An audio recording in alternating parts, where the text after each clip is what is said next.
A very good evening, viewer. You're most welcome to the NILECAST only on West Nile Television, where we give you the daily news bulletins of the day, every day from 7 p.m. to 8 p.m. My name's Okumringa Christine. Before we dive into any of the stories, let's first have a look at the news making headlines today. In the headlines tonight, Arua City Chamber of Commerce to conduct elections amidst resistance.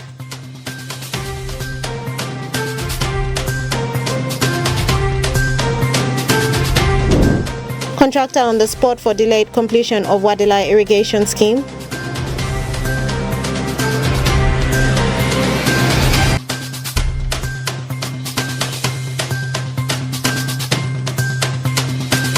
And Memprow initiates girls football competitions in Pakwach district. This and more in the NILECAST News Bulletin.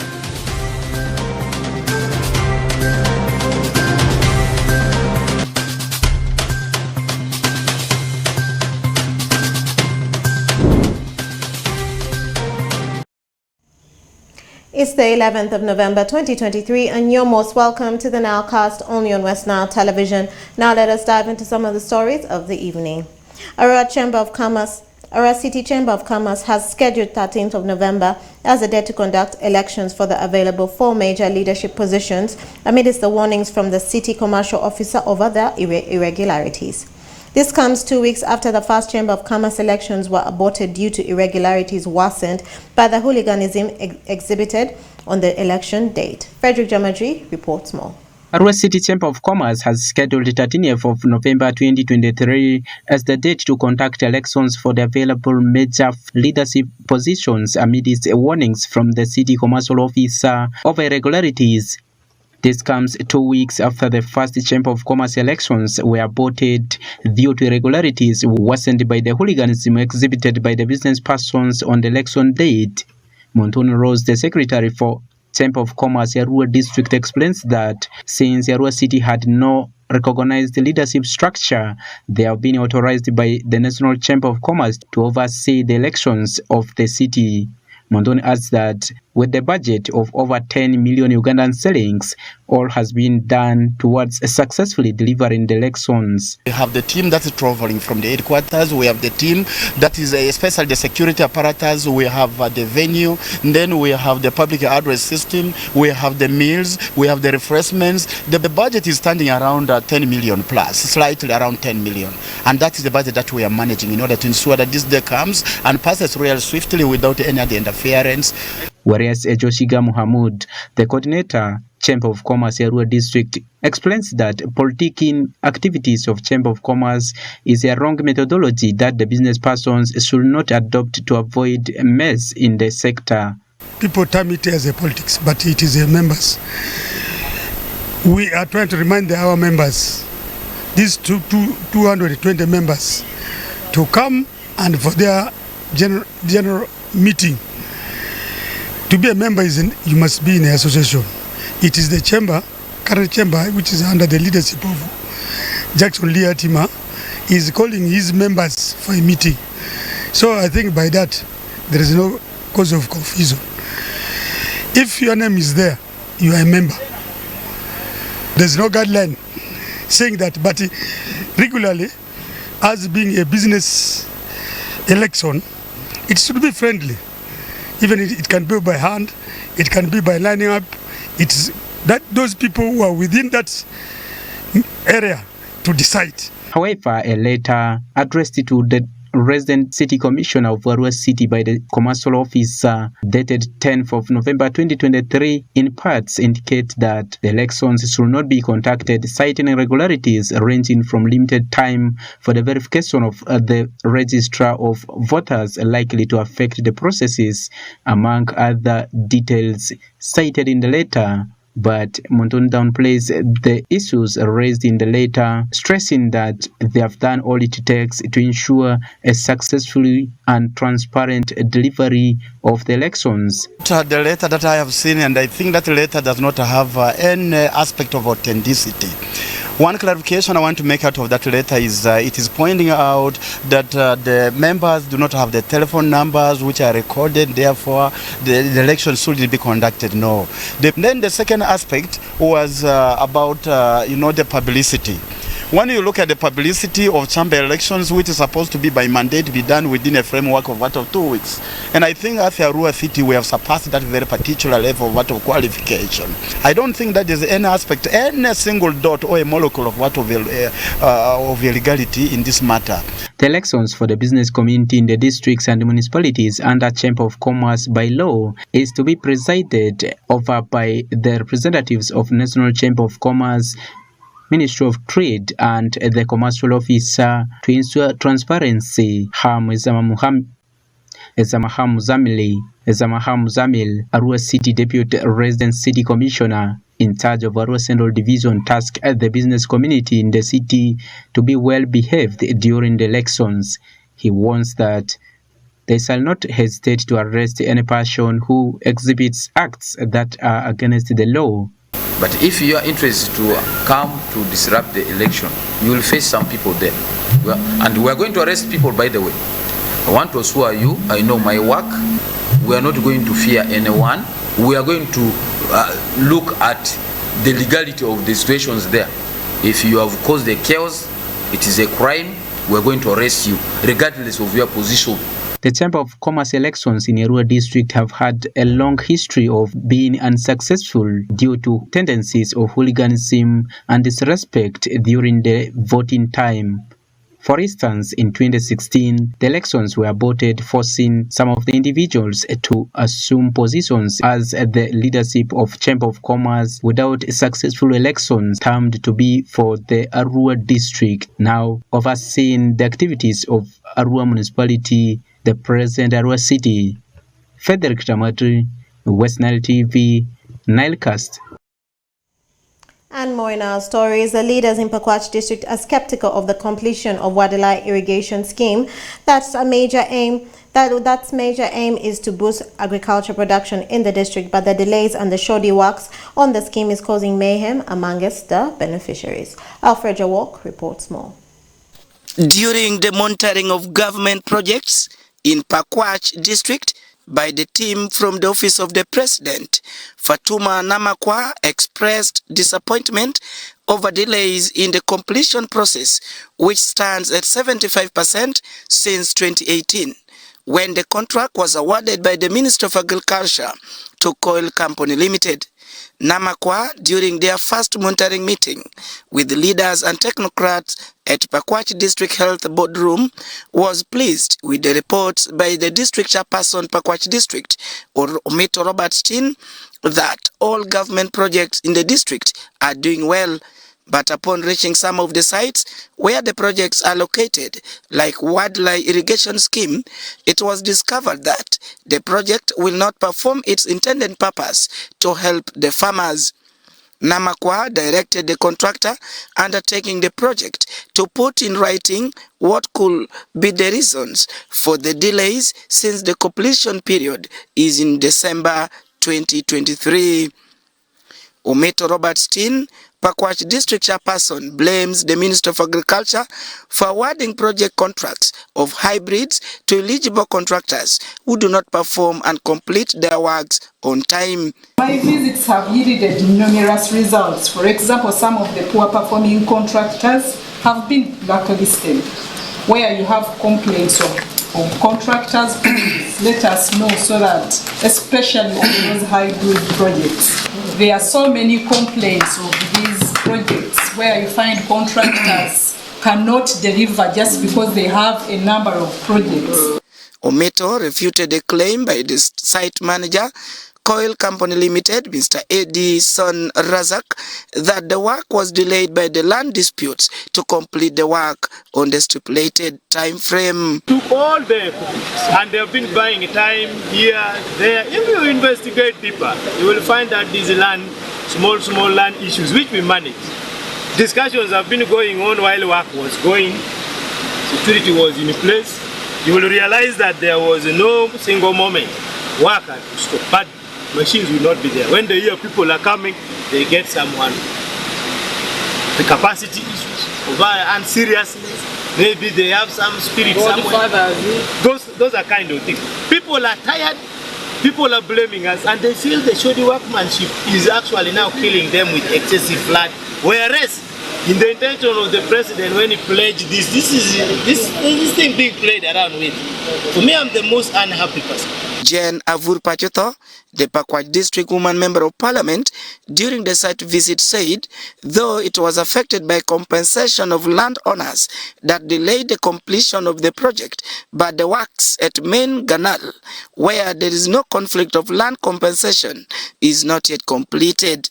Both the political and technical leadership are not involved at the initiation of the project, such that much as you try to supervise them, these people either have godfathers where they run to, because we are at the embankment point where there was no question of land at all.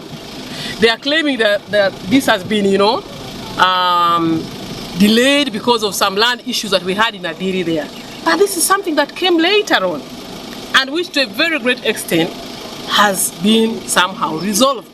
You can imagine extension has been made 3 times for these people, and the completion of the project period is December. They have been paid 55 billion. The balance is 9 billion, and the contractor has confessed that it's even more than enough. So the challenge is not even financial. The challenge is contracting people who are not committed to the vision of the president. Edison Razak, the site manager of Coil Company Limited, could not speak to the officials from the ministry and Pakwach district local government, but promised that the works will be done within the shortest time spent by the contractor. All those are the remaining works. This side, there is no issue. Is the land issue resolved now? No, not yet. So how will you finish in December? That's why I accept those places. The other thing which is clear, then if you have not completed.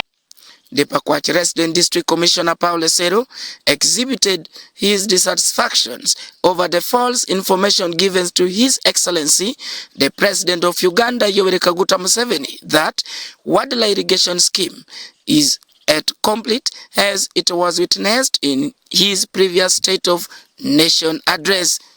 Esero promised to write to the President about the delays in the construction works as this is tarnishing the name of NRM government in West Nile region. The last State of Nation address, His Excellency even went public and stated that Wadla irrigation scheme is already complete. The following day I had to make a counter that the information which has been passed to the President is not true. And by that time, this project, if I could, from the layman, it could be like 92. Around 70% at that time. 95, that was 92. Yeah. Financial performance. When you look at the adjustments and the readjustments in terms of the completion dates, it should send some signal that there is a big problem here. I would recommend that they need to take a lot of time first to interact with this team. There are other things which I know they have not told us here, which can make us to get a better view of what is happening here. Over 57 billion shillings have been used in the projects, but the results of the money cannot be seen at the site. Wadla irrigation scheme is located in Arago village. Wadla sub-county is being constructed by Coil Construction Company Limited with the funding from World Bank through Minister of Agriculture and Animal Husbandry. Irrigation scheme, a project undertaken by a contractor and consultants, but for over years the works have been delayed. But the Member of Parliament and some district officials of Pakwach district, they're trying to accuse the contractor for the delays. And even the residents, they say, due to this work, there is flooding into their gardens. And as I talk now, the district officials, the officials from State House, Economic Monitoring, they're here. They're trying to forge a way forward. What is causing all this delay? And this is Wadla irrigation scheme, and over 57 billion shillings have been put in place. But there is still no sign of completion of work. Alfred Jawok, West Nile TV, NILECAST. and more in our stories. The Uganda National Roads Authority Executive Director Alan Kajina has cautioned the public against crossing River Kafu despite the water seemingly reducing, noting that the road was damaged and those using it in its current state risk dangers. He has tasked the security manning River Kafu not to allow anyone to cross until the situation normalizes. UNRA has urged the general public to use the alternative routes through Buhimba, Kakumiro, Mubende to Kampala and also Masindi, Luero to Kampala as the engineers study the situation at River Kafu.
You are most welcome for today's edition of NILECAST Sports News. My name is Oraku Benson Pastore, and we are starting it with the stories that are happening within the region of West Nile, particularly in Greater Nebi region, and we are looking at one district called Pakwati district as a program called the Mentoring and Empowerment Program for Young Women that works in the Greater Nebi region. Currently has inserted girls football in Pakwati district for the purpose of promoting girls football in the district. And at the same time, the purpose of the organization is to sensitize the masses about retaining girls in school.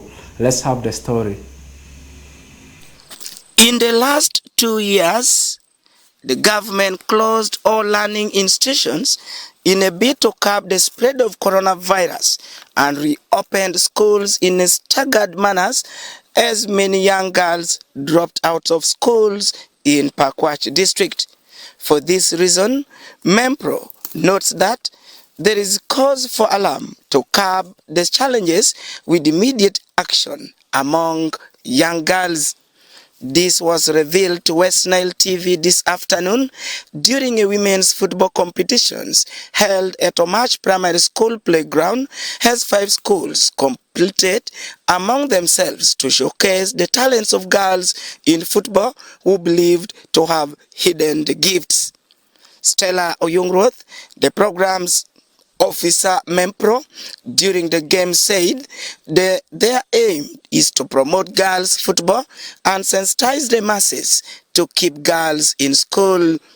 She further says the school dropout in Pakwach district stands at 67% for primary schools, while secondary schools are at 19%. Vices that we are working on. We are working towards ending child marriage and teenage pregnancies. That's why we have empowerment programs for the girls in school.